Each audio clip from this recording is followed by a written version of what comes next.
We're in Amos chapters 4, and we'll get through about the first half of chapter 5 this week.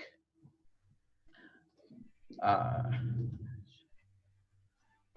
just wanted to point out there are certain patterns in Amos. Amos is 9 chapters long, so it's longer than any of the minor prophets we've looked at so far. And Amos uses certain key phrases that kind of come up time and time again in sections. That's how scholars and Bible students sort of subdivide Amos, is by the use of his repetitive phrases that give us hooks into units of his preaching. And one of those we saw in the first week on Amos was his pattern of, for 3 transgressions of, fill in the blank spot, and for 4, I will not revoke the punishment. And that was a pattern that got us through chapter 1 and chapter 2. And he ended, of course, with Israel, for 3 transgressions of Israel, and for 4, I will not revoke the punishment. And then in chapter 3, he starts a new sort of pattern with the words, hear this word. And then he goes from there. And that phrase, hear this word, sort of starts chapter 3, it starts chapter 4, it starts chapter 5. It seems to be that hook that indicates a new set of ideas is coming. So we're in chapter 4. I wanted to orient you to some of the key phrases that Amos uses, because Amos refers heavily to geographic locations, and sometimes it's helpful to know their relationship to one another. For instance, he's going to refer to a place. In his text, it's called Harmon. Scholars divide about that because there is no actual place on the map, ancient or modern, that's called Harmon in the area of Israel. But there is a Hermon, and so a lot of scholars just think that this was a spelling error, and that Amos is really referring to Mount Hermon, which is in the far north of the area, above where Syria would be in Damascus. And then he refers to Bashan. Bashan is also in the north. It's above where Gilead would be, on the east side of the Jordan River, and high up above even the Sea of Galilee. And this area was a fertile region. It had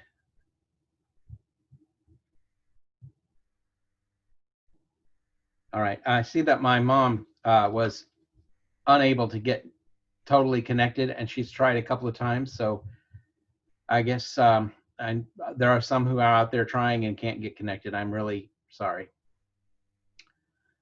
Bashan is a fertile plain above Gilead, and known for its cattle. It's kind of like the bread basket of this area, with lots of crops and cattle ranges. And so Bashan is referred to here. And then there's Samaria, which is, of course, the capital of Israel, which is in a hillier region. And then there's Bethel and Gilgal. Bethel and Gilgal are in the central, just north of Jerusalem a little ways. We've talked about Bethel a few times because that's where the temple was that Jeroboam the first had set up for the priests to have a place that was not in Jerusalem. But Gilgal is also mentioned. That's not far from Bethel, towards the Jordan River. And that will come up in a part of Amos a little bit later. We'll start with Amos chapter 4, verse 1. Hear this word, you cows of Bashan, who live on the mountain of Samaria, who oppress the powerless, who crush the poor, who say to their husbands, bring something that we may drink. I should have prefaced this. I'm a little bit discombobulated by the technical troubles we've been having this morning. But I was going to say, if you can read Amos chapter 4 without any sarcasm, you're not reading it right. I think that Amos 4 is dripping with sarcasm, basically from the beginning to the end. And this cows of Bashan is one of those phrases that just sort of comes up a lot in my mind. It's just one of those one of those images of the cows on the mountain of Samaria. You don't find cows on mountains very much. The wives of the rich and powerful people of Samaria, the wives who are contributing to the oppression of the poor, mainly by just asking their husbands to bring them something to drink. These women should be concerned about the poor themselves. They should be telling their husbands to help the poor or to do something to help. But instead, they're not worried about them. They're worried about getting something to drink. So this is an interesting in biblical thinking that the women are equally culpable for the oppression of the poor as their husbands. They're not doing anything to help, and they're just exacerbating the problem by being somewhat demanding, if you will, to bring them something to drink.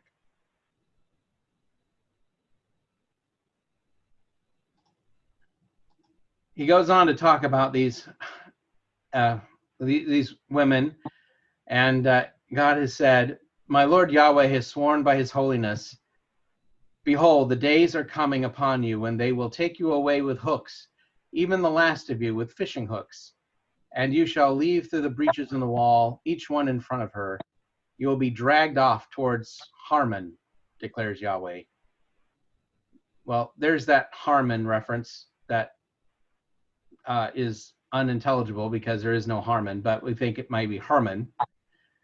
So for them to be dragged off towards Harmon would mean, to the north. This indicates somebody's going to attack from the north, which fits perfectly with what we know of actual history with the Assyrians who came in and did, in fact, destroy Samaria. This whole chapter 4 and kind of into chapter 5, Amos is making some brief comments that don't seem to hang together as like an extended sermon, we might say, or prophetic word. It is little ones. And these first 3 verses are like just this little zinger towards the women in Samaria, who instead of helping the situation are just looking for a drink, but they are going to be dragged off with hooks through the wall. They don't even have to find a door because the holes in the wall will be big enough.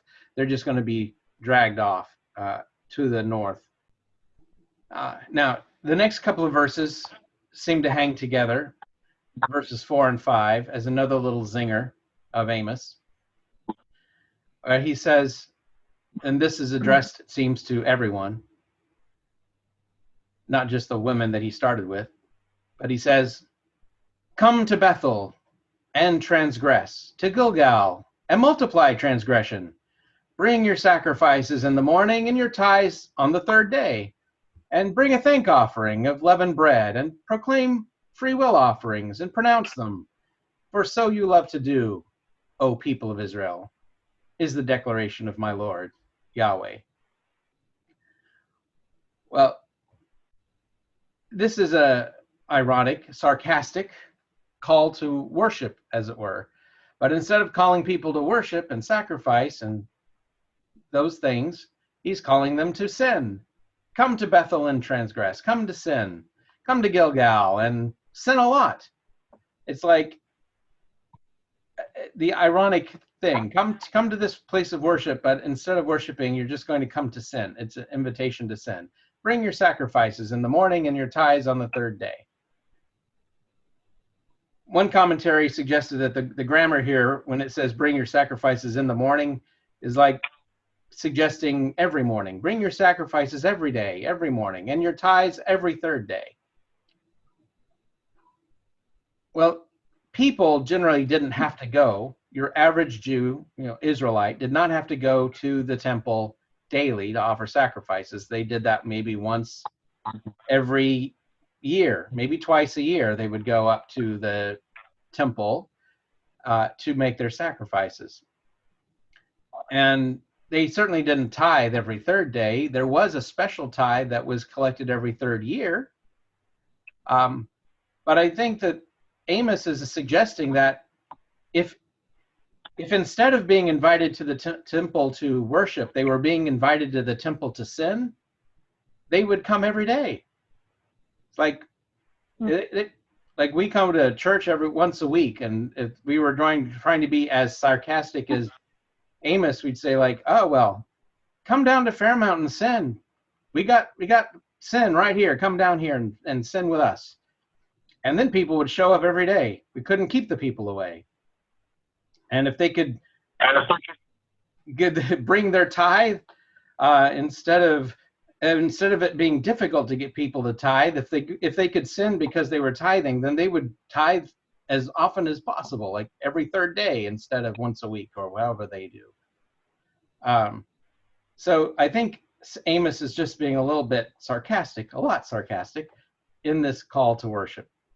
And then at the end, as he finishes this little call to worship, and he says, proclaim free will offerings, pronounce them. Well, you don't proclaim free will offerings, you just make them.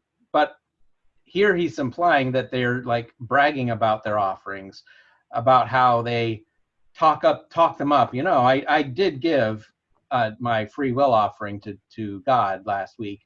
They are just using their free will offerings as an opportunity to brag about how holy they are, how devoted they are. They're just talking it up. And then he says, for so you love to do, O people of Israel. And the question is, what is it they love to do? They love to make the sacrifice, or do they love to talk it up? What do they love God, or do they love to talk about how much they love God? And so this whole call to sacrifice, call to worship, is so totally ironic from the get-go, where he says, come on down to Bethel and transgress. Now, normally one would expect, after you have made your sacrifices and you've shown your devotion to God, that God would respond with blessing. And in the pagan worship, that was, the whole thing was transactional. I'm going to offer sacrifice to Baal or whoever God this is, because if I don't make the sacrifice, I'm not going to have the fertile crops or children, or have blessings of growth in our country. So we need to have the sacrifice as a transaction to earn a blessing. And so we do the sacrifice to earn the blessing, then it's kind of expected that blessing will flow from the sacrifice. But for the rest of basically for the rest of chapter 4, God is saying, I got your sacrifices there at Bethel, but I'm not responding with blessing, because you're not really repenting. You're not really doing anything that's worthy of a blessing. You're just transgressing. One of those implications where in that call to worship that Amos has just given, come to Bethel and transgress, is that they can't legitimately do anything but transgress at Bethel, because Bethel is not a legitimate place of worship. Only Jerusalem at the time was where people could offer their sacrifices properly.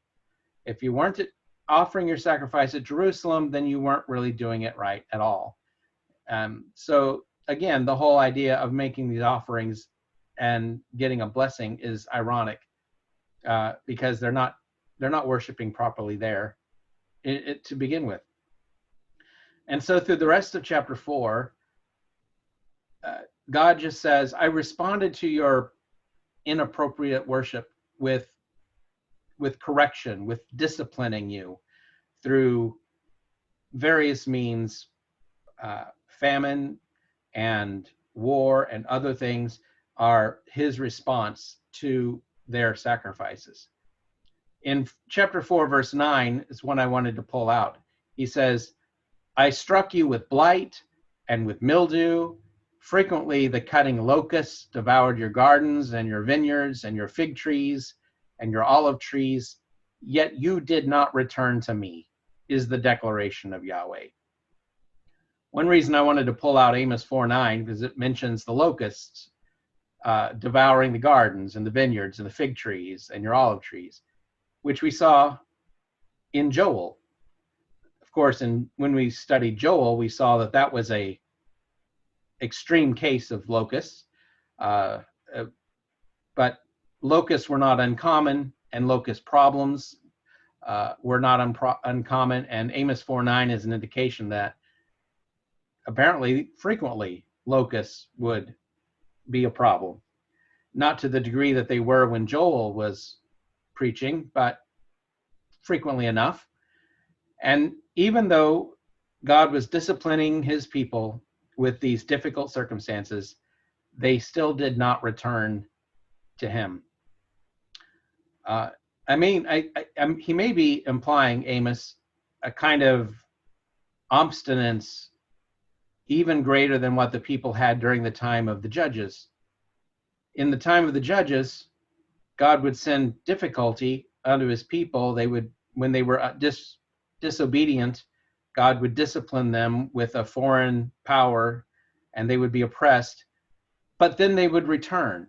They would cry out to Yahweh, and they would come back and repent and ask Yahweh for help, and Yahweh would send the deliverer, and they would come through that and find their freedom again and be loyal to Yahweh again, at least for a while.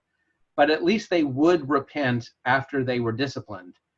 I think Amos is suggesting here in chapter 4, the people of Israel in this day and age aren't even that repentant. They're so obstinate in their wrongdoing that even when God sends these punishments, they ignore them and they endure them, but they do not repent because of them. In verse 11, he says, I overthrew some of you as God overthrew Sodom and Gomorrah, and you were as a stick snatched from the fire, and yet you did not return to me, is the declaration of Yahweh. So here is a life and death situation, and there are certain cities in Israel that have been completely destroyed, like Sodom and Gomorrah were destroyed, and they still aren't repenting. And they were in the very fire of destruction, and some of them escaped that, and the people who escaped that destruction still didn't return to God. So they could be in imminent danger, and they're still not praying to Yahweh for their salvation.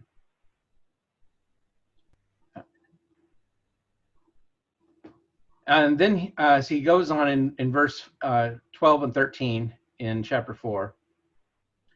Therefore, thus I will do to you, O Israel, because I will do this to you, O Israel. Prepare to meet your God. Yes, here is the one who forms the mountains, and the one who creates the wind, and the one who reveals to humankind what his thoughts are, the one who turns dawn into darkness, and the one who treads on the heights of the earth. Yahweh, the God of hosts, is his name.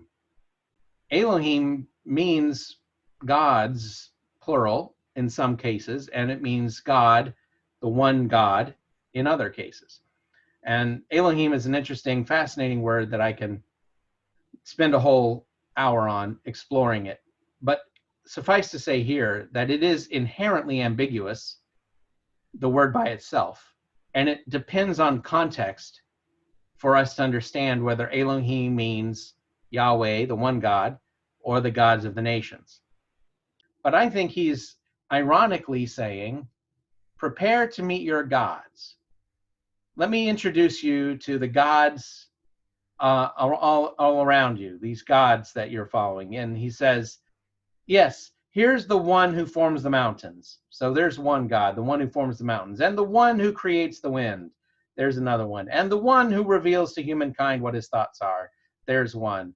The one who turns dawn into darkness, and the one who treads on the heights of the earth. And he's like listing, just like the ancients would, they associate with different aspects of life, they associate different gods.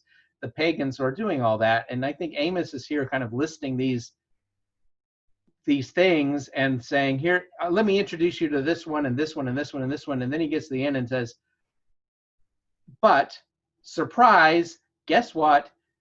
Yahweh is all of them. Yahweh is the God of hosts. Yahweh is the one God who does all these things. I'm going to introduce you to your gods, but really, guess what? There's only one, Yahweh. That's his name. Let me introduce you to the God known as Yahweh, which is, of course, ironic because he's talking to Israelites who, of all the people on the face of the earth, ought to already know who Yahweh is and who should have been thinking about him the whole time. But again, Amos says things that can be taken like two different ways, a pagan way and a Yahweh way. And he is teasing these Israelites and his audience with this idea and trying to nudge them to the awareness that they need to be thinking differently about God, and their loyalty needs to be totally to him. They should never have been pondering the possibility that there are all these gods in the first place. Yahweh is really the only one.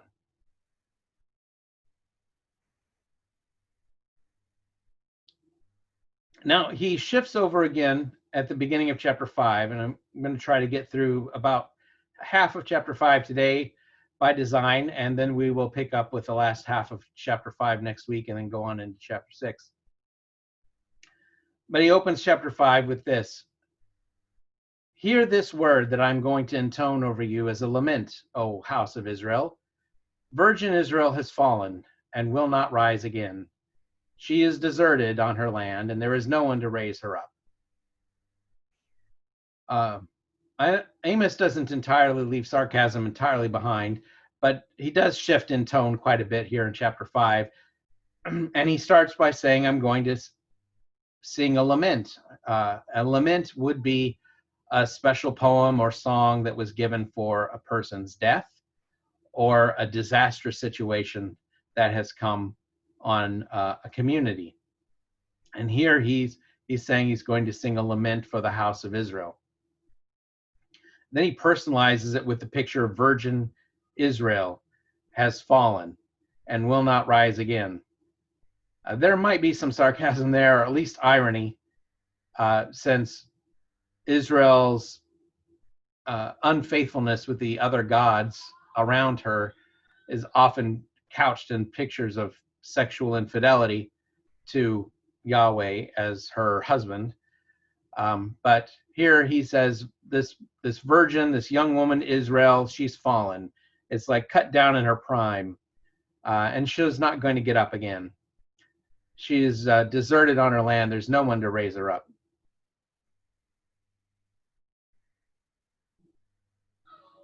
But he does say that there could be a way to life for some.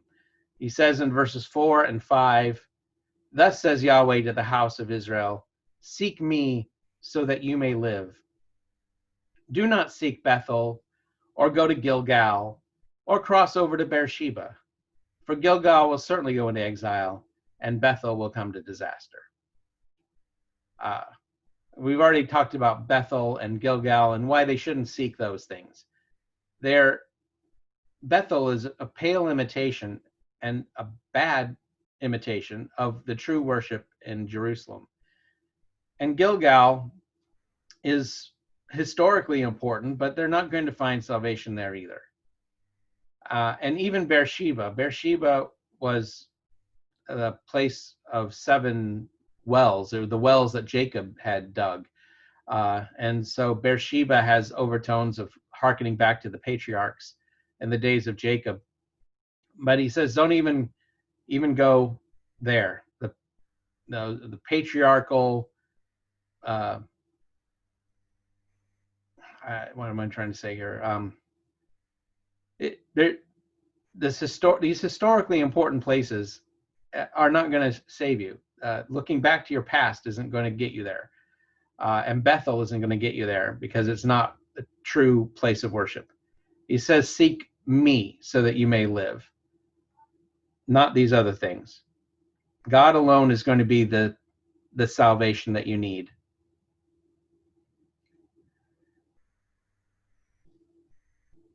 And that is God speaking. And then Amos sort of speaks in verse 6. He says, seek Yahweh so that you may live, so that he will not break out like a fire against the house of Joseph, and it will devour with none to quench it for Bethel. And this is sort of like a other shoe finally dropping, a shoe that he started. The first shoe was in chapter 2. Just going back to when we talked about chapters 1 and 2, the repetition, the pattern in chapters 1 and 2 was for 3 transgressions of place name, for 3 transgressions of Damascus and for 4, I will not revoke it. And then he talks about how the capital will be destroyed by fire. Every single time he discusses how fire is going to consume that community, that in this foreign nation. He never exactly says that about Israel in chapter 2. He goes off into some other directions. He never talks about the fire coming and consuming any part of Israel, like Samaria. But he finally gets around to it here in chapter 5, verse 6, where he kind of finishes that thought finally with Yahweh breaking out like a fire against the house of Joseph. Now, the house of Joseph would refer to the northern tribes symbolically. And it will devour with none to quench it for Bethel. So Bethel, in this case, is the one getting the fiery destruction, not Samaria per se. But I think Bethel is targeted here because that's the main place of apostate worship for those northern tribes. Echoing again the first couple of chapters, in verse 12, Amos says, "For I know your transgressions are many, and your sins are numerous, you foes of the righteous, those who take a bribe and those who push aside the poor ones in the gate." Again, in chapters 1 and 2, we had that pattern for 3 transgressions and for 4. Well, here, right after mentioning the fiery destruction in Bethel, he goes to the number of transgressions are too many to count. You just have too many, not just 3, not just 4. Your transgressions are numerous. So they're going to find the punishment for those transgressions. And Amos is highlighting that what their transgressions are is their abuse of the poor, their twisting of justice and not providing proper justice in their courts, and opposing the innocent. So this, especially the abuse of the poor and taking advantage of others, is targeted in Amos from beginning to end. Finally, in this section of chapter 5, it's not the end of chapter 5, but where we're going to end today, he says, "Seek good and not bad, in order that you may live. And so Yahweh, the God of hosts, will be with you, as you have said. Hate evil and love good, and establish justice in the gate. Perhaps Yahweh, the God of hosts, will be gracious to the remnant of Joseph."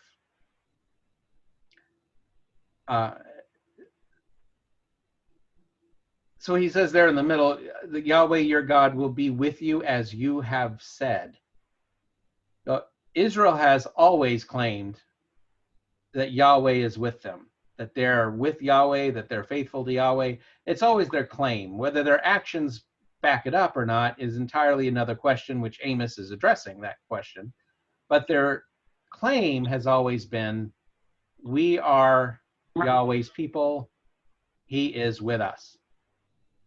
And basically Amos is saying, if you want to put your money where your mouth is, and if you want God to really be with you like you claim he is, you need to prioritize good and doing good things, seeking Yahweh, following him,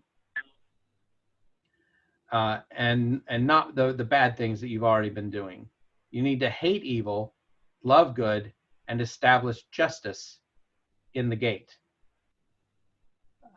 And here in this particular case, except for his justice, Amos doesn't define what is good and bad.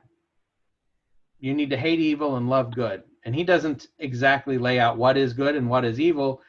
But for people who are rooted in the law of Moses, or should be rooted in that law, they already know what is good and bad. God has revealed to them his ideal for good and for bad, and they already know that. So he shouldn't have to define it for them, and he doesn't here, except for the one particular that he's getting onto them about, which is their lack of justice, lack of proper respect and consideration for the poor.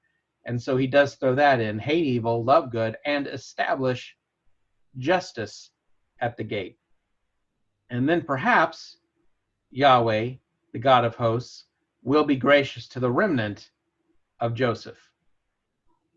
That word remnant is a very important word here at the end of this section in chapter 5. The nation of Israel as a whole is pretty much done for. The institutionalized apostasy at both Bethel and Dan, where these false temples were set up, this the whole system of governance and worship in the northern country had pretty much doomed the whole northern country of Israel. But the remnant, the few, the individual people, there could be people who escape that overall judgment and who can find grace with God if they are hating evil and loving good and establishing justice.